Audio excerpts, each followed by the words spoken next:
جو بھی affected families ہیں جو مدد کے لیے ولنگ ویز آتی ہیں، تو اگر ہم یہ کہنا چاہیں کہ غصہ سنگل موسٹ امپورٹنٹ فیکٹر ہے جو کہ ان کے گھر کو تکلیف میں رکھتا ہے، یعنی آئیڈینٹیفائڈ پیشنٹ کی طرف سے غصہ کرنا یا فیملی ممبرز کی طرف سے جوابی غصہ کرنا، تو غصہ سمپلی پٹ یہ ہے کہ میں منمانی کرنا چاہتا ہوں اور مجھے کوئی نہ روکے، نہیں تو میں غصہ کروں گا، اور غصہ آپ کو بارے میں نہیں ہے۔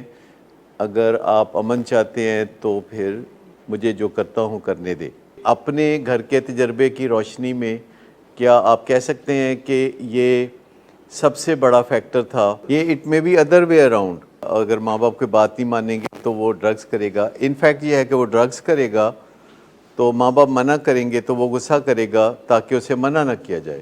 آپ نے اس کی خواہشوں کو پورا کر دیا تو پھر آپ نے توقع رکھی کہ اب وہ ڈرگز نہیں کرے گا، پھر وہ جب ڈرگز کرتا ہے تو پھر آپ کو غصہ آتا ہے۔ ایک فیملی میرے پاس آئی اور انہوں نے بتایا کہ ہمارا ایک پیشنٹ ہے، اس کی عمر 26 سال ہے اور اس نے سگریٹ پینا شروع کیا تھا 14 سال کی عمر میں، اور جب اس نے سگریٹ پینا شروع کیا تو ہم نے اس کو منع کرنا شروع کیا تو اس نے رد عمل دینا سیکھ لیا۔ تو ہم نے سوچا کہ اس کو ایک بہت اچھی بورڈنگ سکول میں داخل کروا دیتے ہیں تاکہ اس کو ہم سے اور ہمیں اس سے تکلیف نہ پہنچے، کیونکہ ہم اس پہ اور یہ ہمارے اوپر غصہ کرتا ہے۔ یہ امیڈیٹ سلوشن ہوتے ہیں جنہیں جگاڑ ہم کہتے ہیں۔ تو انہوں نے اسکول میں داخل کرا دیا، اس نے سگریٹ کے ساتھ چرس پینا شروع کر دی، اور اس کے نتیجے میں پڑھائی کافی ڈسٹرب ہوئی، بمشکل او لیول میں پاس ہوا۔ تو اس کو وہاں سے پھر واپس گھر میں لے آئے اور لاہور میں ایک اسکول میں داخل کرایا جہاں کہ اس نے اے لیول کا امتحان دیا اور اس میں وہ فیل ہو گیا۔ اس دوران اس نے الکوہل بھی یوز کرنا شروع کر دی اور اس کا غصہ بڑھتا جا رہا تھا، اور اس نے گھر والوں کو کہنا شروع کر دیا کہ آپ میری زندگی خراب کر رہے ہیں، آپ کیوں نہیں مجھے پڑھنے کے لیے انگلینڈ بھیج دیتے؟ او لیول فیل بندہ انگلینڈ میں پڑھنے کے لیے جانا چاہتا ہے۔ تو گھر والے کہتے ہیں کہ تمہیں کیوں بھیج دیں انگلینڈ، تم تو یہاں ٹھیک نہیں پڑھ رہے۔ تو وہ کہتا ہے کہ میرا وہ جو فلاں کزن ہے وہ اے لیول میں اسٹریٹ ایز لے کے گیا تھا، پر اس سے کوئی فرق نہیں پڑتا، لیکن فلاں کزن گیا تھا اور وہ آگے جا کے یونیورسٹی میں پڑھ رہا تھا، تو میں او لیول فیل بھی جا کے تو لنڈن میں پڑھوں گا۔ لنڈن میں گئے پڑھنے کے لیے تو فاؤنڈیشن سکول کرنے کی ضرورت ہوتی ہے، تو فاؤنڈیشن سکول میں چلے گئے اور وہاں سب کچھ کیا، بس پڑھے نہیں۔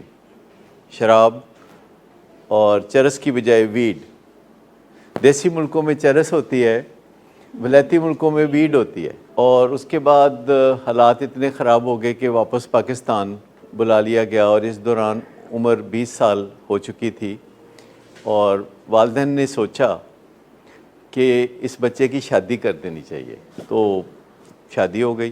اس دوران وہ مسلسل گھر والوں کو یہی کہتے رہے کہ تم لوگوں نے میری زندگی برباد کر دی ہے۔ شادی کے بعد وہی ہوا جو ہونا تھا، 1 سال کے بعد بیٹا ہو گیا۔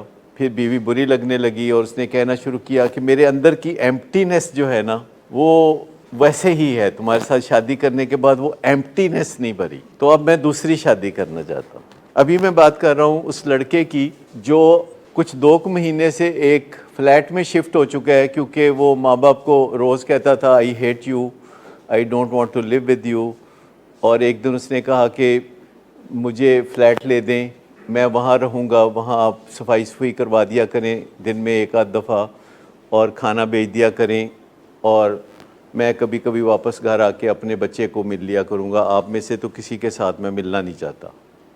تو والد صاحب نے فوری طور پر فلیٹ رینٹ پہ لے دیا جہاں وہ رہتے ہیں، اور وہاں پارٹی ہوتی ہے، وہاں اور لوگ بھی آتے ہیں، اور وہاں ماں نے مجھے بتایا کہ سارا دن میں انتظار کرتی ہوں کہ اس کا فون آئے گا کہ مجھے کھانے کے لیے کیا چاہیے تو میں وہ بھجواؤں، اور وہ ترس رہی ہوتی ہے کہ میرا بیٹا مجھ سے کوئی فرمائش کرے، اور بیوی بھی بار بار فون کر کے میسج کر کے پوچھ رہی ہوتی ہے کہ ناشتہ کیا کرنا ہے، دوپہر کا کھانا کیا کھانا ہے، کپڑے کون سے استری کر کے بھیجوں، اور وہ کہتا ہے کہ میری ماں نہ بنو. والد سے وہ 2 مہینے بولتا نہیں ہے کیونکہ جب بھی بولتا ہے تو لڑائی ہوتی ہے.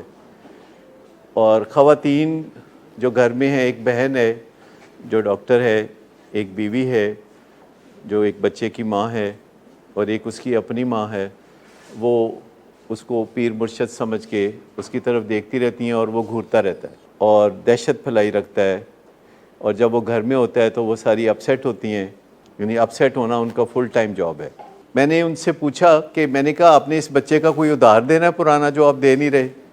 کہتے نہیں، کوئی ادھار تو نہیں دینا. لیکن فیملی ایسا کر نہیں پا رہی، ایموشنلی وہ ڈسٹرب ہو جاتے ہیں. اگر وہ رویے اختیار کریں، اگر وہ انیبلنگ چھوڑیں تو وہ ڈسٹرب ہو جاتے ہیں. اگر وہ پرووکنگ چھوڑیں تو ڈسٹرب ہو جاتے ہیں، پرووکنگ کریں تو ڈسٹرب ہو جاتے ہیں، انیبلنگ کریں تو ڈسٹرب ہو جاتے ہیں. وجہ اس کی یہ ہے کہ اس بیماری نے مریض کے ذریعے حالات ایسا پیدا کر دیے ہیں کہ مریض 4 باتیں کہتا رہتا ہے جس کی وجہ سے یہ حالات پیدا ہوتے ہیں. پہلی بات، تسی میرا بیڑا گرک. اب اس بات پہ بھی کہتے ہیں کہ تسی 21 سال دی عمر چ میری شادی کر دیتی ہے. اے کوئی عمر ہوندی ہے بھلا شادی دی؟ میری تے انجوائے کرن دی عمر سی تے تسی میری شادی کر کے تے میرا بیڑا گرک کر دیتا ہے.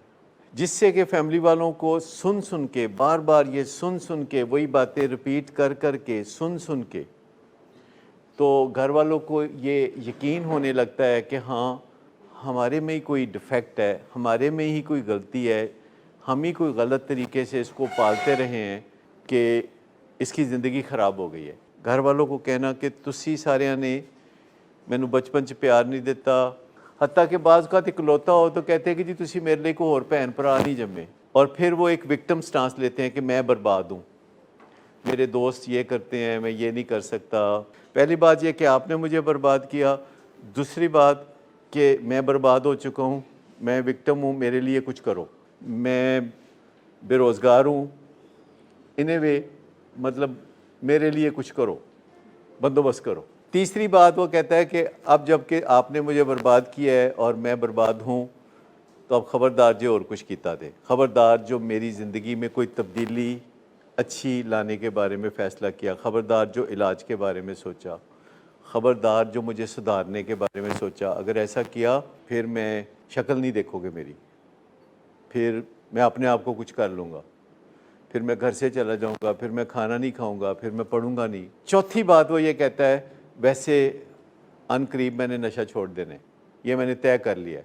ایڈکشن پروگریس کرے گی کیونکہ یہ فارمولہ جو ہے 4 باتوں کا یہ والدین کو کوئی عملی قدم نہیں اٹھانے دے گا. اس میں پہلی بات یہ ہے کہ وہ گلٹی فیل کر رہے ہیں، دوسری بات کہ وہ اپنے بیٹے کو میزریبل حالت میں دیکھ رہے ہیں، تیسری بات کہ بیٹا کہہ رہا ہے کہ میں پھر ہمیشہ کے لیے کچھ کر لوں گا یا کہیں چلا جاؤں گا، اور چوتھی بات یہ کہ اگلے ہفتے تو میں نے نشہ چھوڑ ہی دینا ہے. تو مجھے بتائیں کہ یہ چوتھی بات جو ہے اس کے بعد تیسری بات کا کوئی جواز رہتا ہے؟ تیسری بات کا تو کوئی جواز ہی نہیں رہتا. تو مجھے یہ بتائیے کہ یہ جو اینگر ہے اس میں وہ مرکزی اینگر، اس میں مرکزی جذبہ ہے، ایموشن ہے کہ جس کے تحت ایک گھر میں ایڈکشن کی بیماری جو ہے وہ دن دگنی اور رات چوگنی ترقی کرتی ہے.